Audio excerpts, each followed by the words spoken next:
Hey folks, welcome back to the Stitch Up for this mini drop stitch episode on the Eternals.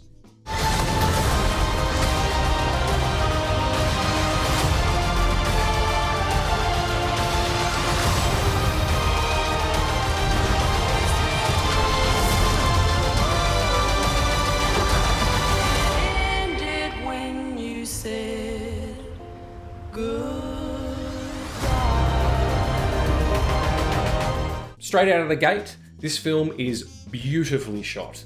It is unlike any other Marvel picture that you've seen before. It's real locations, real light hitting real objects. It is stunning to look at.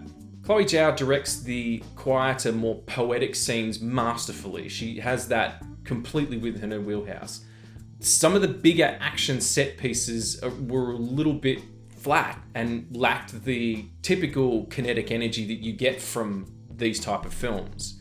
Even though there were some really great action sequences in it, in particular the third act sort of fight on the beach, they were all just a little bit slow and disconnected.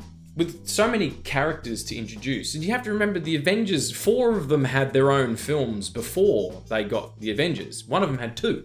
So when you're introducing 10 new characters, it's kind of hard to find time for everybody and for everybody to have what would feel like a satisfying full arc.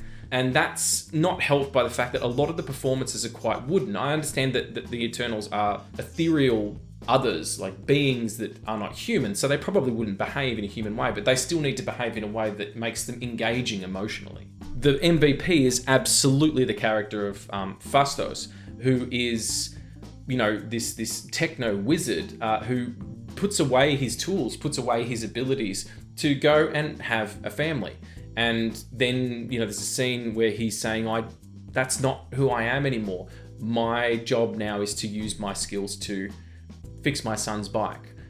That relationship between him and his husband and his son, and the going back into battle for them because of everything that's going to happen, that is where I found the emotional core of this film to be, even though he does not have equal screen time with, I suppose, what you would assume would be the leads of this film.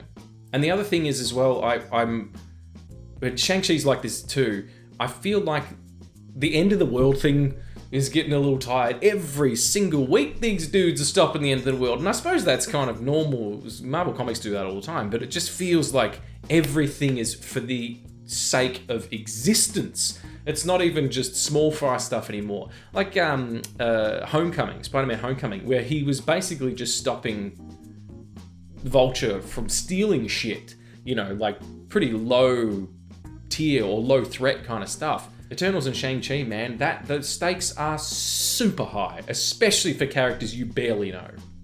I know there's been a lot of controversy around this film, mostly internet garbage, to be honest.